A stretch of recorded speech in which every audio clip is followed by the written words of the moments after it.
7,000 है, 6,000 है, 5,000 है, तेरा खर्चा 25,000 में नहीं चलता, तेरा खर्चा 50,000 में नहीं चलता, और तू इमामों की तनख्वाहों में कोई इजाफा करने के लिए तैयार नहीं है। ट्रस्टियों और सदरों, मुतवल्लियों, सेक्रेटरियों, कान खोल कर सुन लो, कयामत में सबसे सख्त अजाब तुम्हारे ऊपर होगा और तुम्हारा ही हिसाब किताब बहुत सख्ती के साथ लिया जाएगा। तुम्हारी जिंदगी तुम्हारा जो है बहुत सख्ती के साथ तुम्हारा हिसाब किताब होगा, क्योंकि तुमने इमामों के गले दबा कर रखे हैं। तुम्हारा इमाम मस्जिद में है, तू रात के 12 बजे बुलाए तो तेरा इमाम आता है, अगर तू बच्चे के कान में अजान पढ़वाए तो तेरा इमाम आता है, अगर तू तेल पड़ने के लिए कहे तो तेरा इमाम आता है। तुम्हारे इमाम तुम्हारे घरों की सारी चीजें देखभाल भी कर रहे हैं, बच्चों को भी, और नमाजें अजानें भी पढ़ रहे हैं, और उनकी तनख्वाह 3,000 से 4,000 लेता है। जरा खबरदार हो जा, इमाम से जो है मोहब्बतें करो, और वो जो शायरों और जो तमाम लोगों को जो तुम पैसा दे रहे हो उस पैसे को देना बंद करो, इमामों की तनख्वाहों में इजाफा करो, और जलसे करने के लिए फ्री के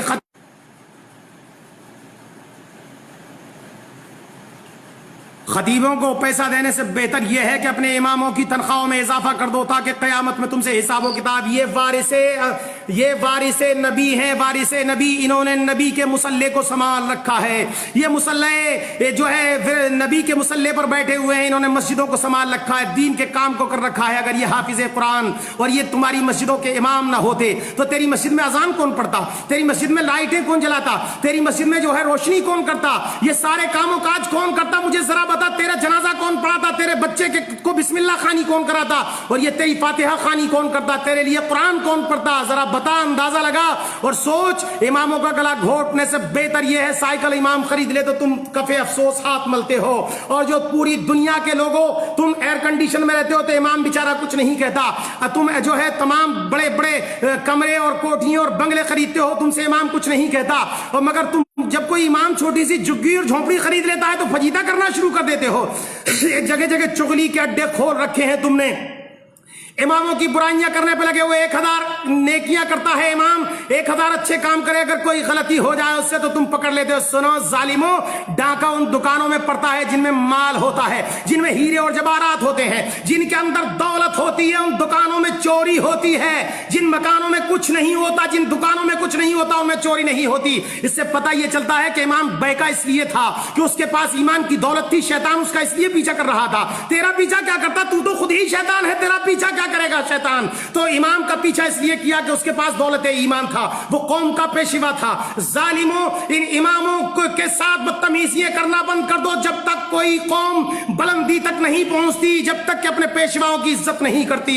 तुमने दुनिया की, तेरी 25,000 तनख्वाह हो तो तेरी पूर नहीं पड़ती, 50,000 है मौलाना फिर भी कमी रह जाती है। तेरे बेहतरीन कपड़े और तमाम के तमाम इंतजाम इंतजाम देख कर इमाम ने कभी आह नहीं करी। मगर सुन, इमाम इतर लगा ले तो तुझे परेशानी होती है, इमाम अच्छा कपड़ा पहन ले तो तुझे परेशानी होती है, इमाम शेरवानी सिलवा ले तो तुझे परेशान होती है, इमाम साइकिल पर चला जाए तो तुझे परेशान होती है, तू फ्लाइटों में घूमे, इमाम साइकिल पर घूमता है। जालिमों, तो तुम्हें तकलीफ हो जाती है। अपने इमामों के पीछे ना पड़ो। कयामत में जब मुस्तफा प्यारे पूछेंगे कि मैंने अपनी मिल्कियत और मीरास का इनको पेशवा बना करके तुम्हारे बीच में भेजा था, जिन्होंने तुम्हारे बच्चों को कुरान पढ़ाया, जिन्होंने तुम्हारे लिए कुरान खानी पढ़ी, जिन्होंने तुम्हारे लिए जो तिलावत कलामुल्लाह किया, जिन्होंने तुम्हारे बुजुर्गों के लिए ईसाले सवाब किया, जिसने तेरा 40वां 10वां पढ़ा, जिसने तेरी फातिहा खानी करी, उन इमामों के तुम हाथ धोकर पीछे पड़ गए थे। सुन लो ट्रस्टियों, जालिमों, सुन लो तमाम कमेटियों के लोगों, सुन लो, तुम्हारी जिंदगी में इनकलाब पैदा नहीं हो सकता।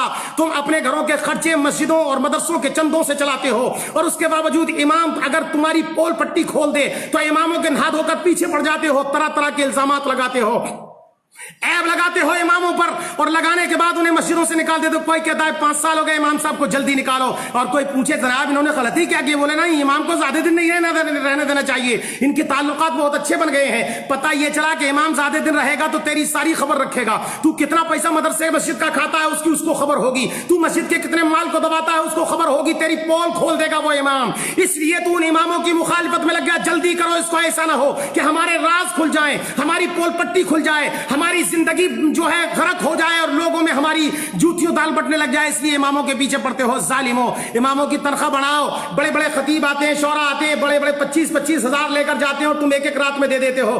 امام کی 3500 روپے تنخواہ، امام کی 3000 روپے تنخواہ، کبھی تو نے سوچا اور امام سے پوچھا کہ تمہارا 2500 میں خرچہ کیسے چلتا ہے، تمہارا جو ہے 3000 میں خرچہ کیسے چلتا ہے، تم اتنے بڑے کام کو کیسے کرتے ہو؟ تو نے کبھی نہیں پوچھا، امام سے آ کر ایک مرتبہ بھی نہیں پوچھتا کہ تیرے بچوں کو کپڑے بنے کہ نہیں بنے ہیں، تیرے بچے کی بیماری کے لیے کوئی علاج کا انتظام و انتظام ہے کہ نہیں ہے۔ امام بخار میں پڑا رہے کمرے میں، ایک بھی مقتدی آ کر نہیں دیکھتا، ایک بھی جو ہے مدرس پڑا رہے اسے آ کر کے نہیں دیکھتا۔ ظالموں، تم پر لازم ہے کہ تم اپنے اماموں کی خبر کرو، اور یہ تم پر کورونا وائرس کا جو عذاب آیا ہوا ہے سن لو، یہ صرف اور صرف تمہاری بدتمیزیوں اور اپنے پیشواؤں کی جو کے اوپر جو ہے ظلم و ستم کرنے کی وجہ سے آ رہا ہے۔